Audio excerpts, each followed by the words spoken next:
Ladies and gentlemen, due to circumstances beyond our control, we are unable to continue our broadcast from Grover's Mill. Evidently, there is some difficulty with our field transmission. However, we will return you to that point at the earliest opportunity. In the meantime, we have a late bulletin from San Diego, California. Professor Indokoffer, speaking at a dinner for the California Astronomical Society, expressed the opinion that the disturbances occurring on Mars are nothing more than severe volcanic eruptions on the planet's surface. We now continue with our piano interlude.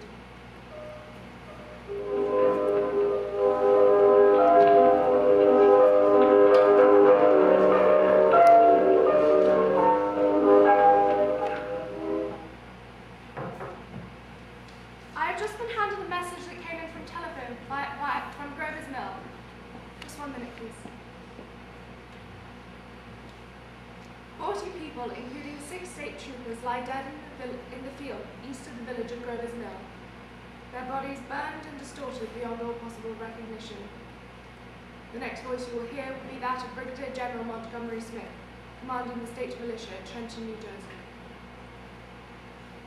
I have been requested by the governor of New Jersey to place the counties of Mercer and Middlesex as far west as Princeton and east of Jamesburg under martial law. No one will be allowed into these areas without special pass by military or state authorities. 4 companies of state militia will be proceeding from Trenton to Grover's Mill and will aid in the evacuation of homes within the range of military operations. Thank you. You have just been listening to Brigadier General Montgomery Smith, commander of the state militia at Trenton. Further details of the catastrophe are coming in. The strange creatures, after unleashing their deadly assault, crawled back into the pit and made no attempt to prevent the efforts of firemen to recover the bodies and put out the fire. The combined fire departments of Mercer County are working together to put out the flames that menace the entire countryside. We have been unable to establish communication with our mobile unit at Grover's Mill. However, we will return you to that point at the earliest opportunity. Just 1 minute, please. I have just been informed that we have located an eyewitness of the catastrophe at Grover's Mill. Professor Pearson has been found at a farmhouse in the neighborhood of Grover's Mill, where he has set up an emergency observation post. As a scientist, he will give you his explanation of the calamity. The next voice you will hear will be that of Professor Pearson, brought to you by direct wire. Professor Pearson?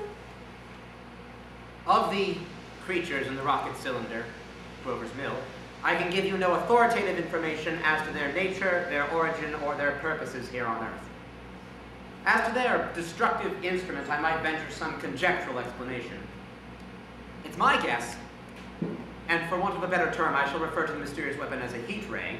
It's my guess that in some way, they're able to generate an intense heat in a chamber of practically absolute non-conductivity.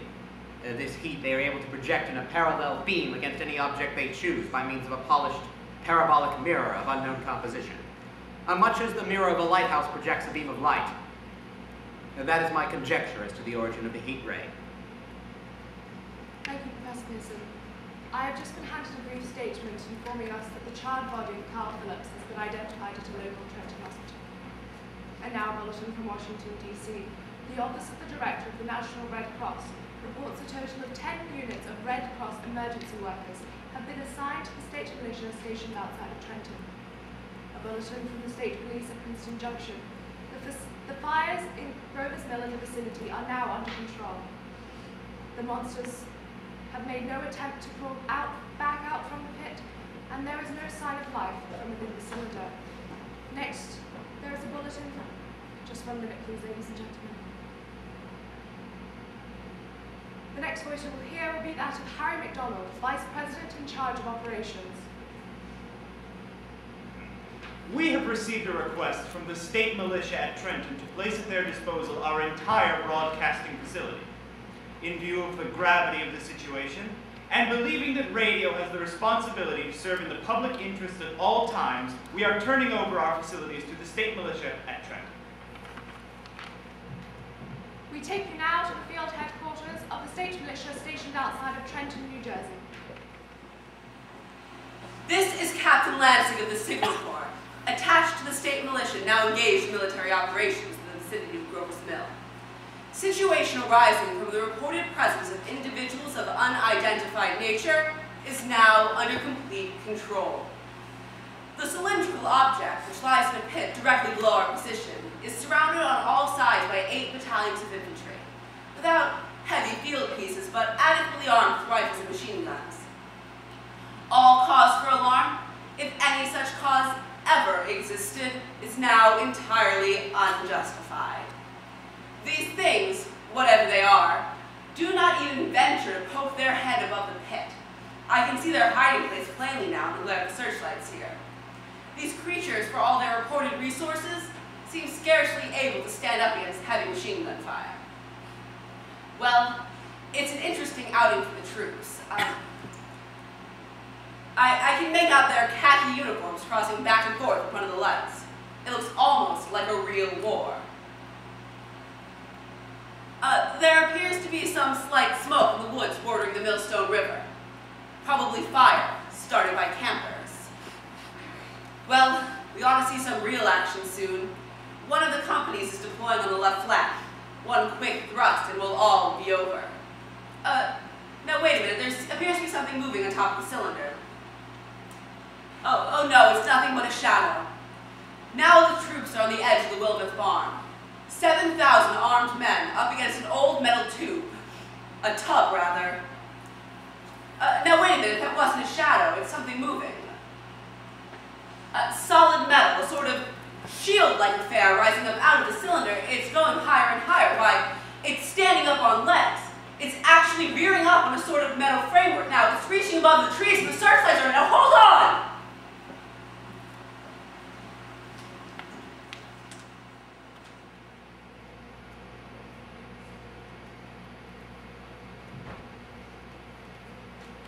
Ladies and gentlemen, I have a grave announcement to make. Incredible as it may seem, both the observations of science and that of our own eyes have led to the inescapable assumption that the strange creatures that landed in the Jersey farmlands tonight were the vanguard of an invading army from the planet Mars. The battle which took place at Grover's Mill tonight has ended in one of the most catastrophic defeats ever encountered by an army in modern times. 7,000 men, armed with rifles and machine guns, pitted against a single fighting machine of the invaders from Mars. 120 known survivors. The rest strewn across the battlefield from Grover's Mill to Plainsboro, crushed to death by the metal feet of the monster, or burnt to cinders by its heat ray. The monster is now in control of the middle section of New Jersey and has effectively cut the state through its center. Communication lines are down from Pennsylvania to the Atlantic Ocean.